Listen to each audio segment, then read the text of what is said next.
ముందుగా పెసరపప్పు నానబెట్టుకోవాలి. ఒక 2 టేబుల్ స్పూన్ పెసరపప్పు నానబెట్టుకుంటున్నాను. శుభ్రంగా కడిగి పక్కన ఒక 5 నిమిషాలు నానబెట్టుకోవాలి.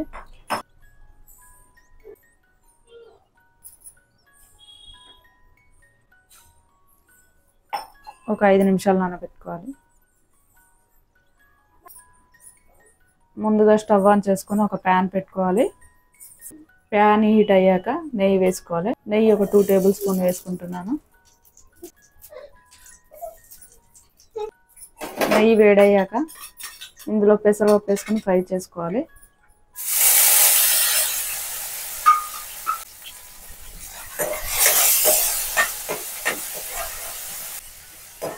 పెసరపప్పు ఇలా ఫ్రై అయిన తర్వాత బెల్లం ఒక 2 కప్స్ తీసుకుంటున్నాను. మనం ఏ కప్పుతో అయితే రవ్వ తీసుకుంటామో అదే కప్తోని బెల్లం కూడా తీసుకోవాలి.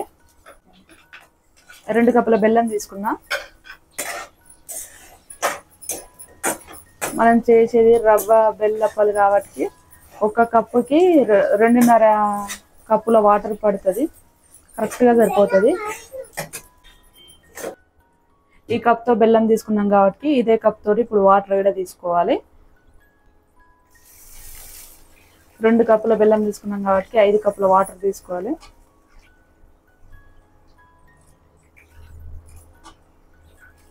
మనం రవ్వ కూడా ఇదే కప్తో మెజర్ చేసుకోవాలి.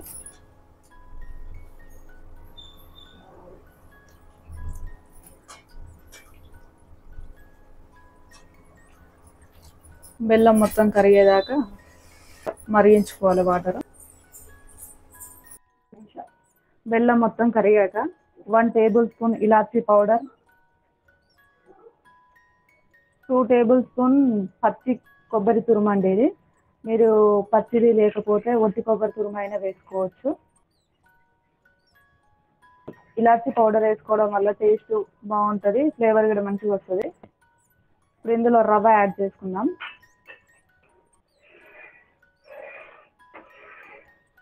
2 కప్పుల రవ్వ యాడ్ చేసుకుందాం. స్లోగా పోసుకుంటూ కలుపుకోవాలి, ఉండలు లేకుండా కలుపుకోవాలి. ఒకేసారి పోస్తే ఉండలు ఉండలుగా వస్తుంది. మంచిగా అంతా ఒకసారి ఉండలు లేకుండా అంతా ఒకసారి మంచిగా కలుపుకోవాలి.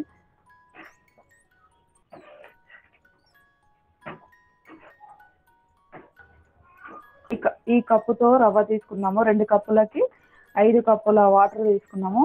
2 కప్పుల బెల్లం తీసుకున్నాం. మంచిగా సరిపోయిందండి. ఇలా కలబెడుతూ దగ్గరికి అయ్యేంతసేపు ఉడికించుకోవాలి రవ్వని. ఇలా మంచిగా ఉడికించుకోవాలి రవ్వని. ఇలా ముద్దగా ఫామ్ కావాలి.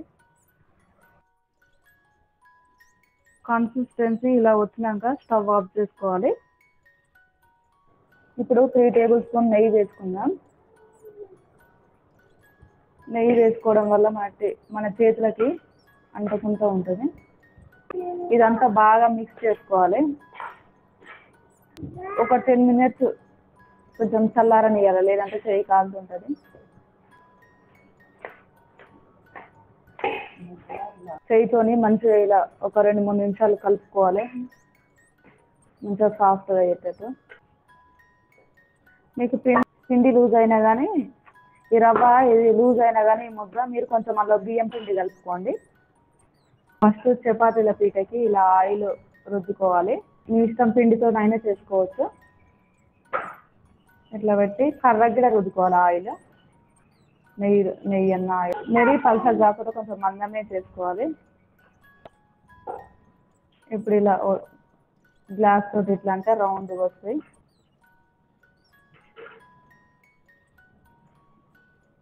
ఇట్లా తీసి ఇట్లా ఒక ప్లేట్లోకి పెట్టుకోవాలి. అన్నీ అదే విధంగా దానికి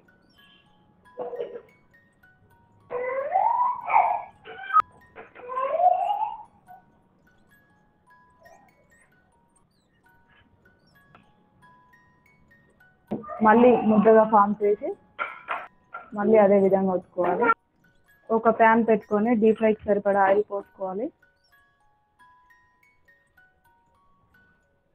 ఇలా అన్ని అప్పాలుగా ఒత్తి పక్కన పెట్టుకోవాలి. అన్నీ ఒకేసారి కాకుండా మనం వాయికి ఎన్ని వేస్తామో అన్నీ తీసుకోవాలి, లేకపోతే ఆరిపోయి విరిగిపోతాయి. ఆయిల్ కాగిందో లేదో కొంచెం పిండి ముద్ద వేసి చెక్ చేసుకుందాం. ఆయిల్ కాగింది, మిగతా అప్పాలన్నీ వేసుకుందాం. ఎక్కువ కాకుండా ఫ్రీగా డీప్ ఫ్రై అయ్యేటట్టు వేసుకోవాలి. మీడియం ఫ్లేమ్ మీద ఇలా ఫ్రై చేసుకోవాలి. హై ఫ్లేమ్ పెడితే పైన కలర్ వస్తుంది, లోపల ఉడకదు పిండి. మీడియం ఫ్లేమ్ మీద అయితే మంచిగా లోపల మంచిగా ఉడుకుతుంది బూరె. 2 సైడ్ల మళ్ళీ వేసుకుంటూ ఫ్రై చేసుకోవాలి.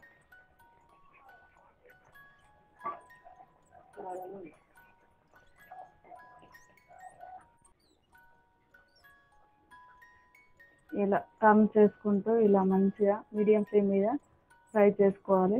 అప్పుడే మంచి కలర్ వస్తుంది, లోపల కూడా బూరె ఉడుకుతుంది. లోపల కూడా ఇలా మంచి కలర్ రాగానే తీసి ఒక ప్లేట్లోకి పెట్టుకోవాలి. తీసుకున్న తర్వాత ఎక్స్ట్రా ఆయిల్ మొత్తం ఇట్లా ఒత్తుకోవాలి. అన్నీ ఇదే విధంగా ఆయిల్ మొత్తం పోయేటట్టు నొక్కుకోవాలి. ఇట్లా మంచి కలర్ రావాలి. అన్నీ ఇదే విధంగా సేమ్ ప్రాసెస్లో డీప్ ఫ్రై చేసుకోవాలి. అన్నీ అదే విధంగా 2 సార్లు టర్న్ చేసుకుంటూ కాల్చుకోవాలి. ఎక్స్ట్రా ఆయిల్ మొత్తం ఇలా ప్రెస్ చేసుకోవాలి.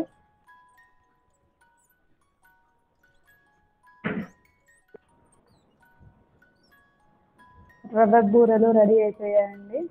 మీరు కూడా ఒకసారి ఈ ప్రాసెస్లో చేయండి, చాలా టేస్టీగా ఉంటాయి. ఈ రవ్వ ఉడికాక చల్లారిందనుకో ఇవి బూరెలు అనేవి విరిగిపోతూ ఉంటాయి.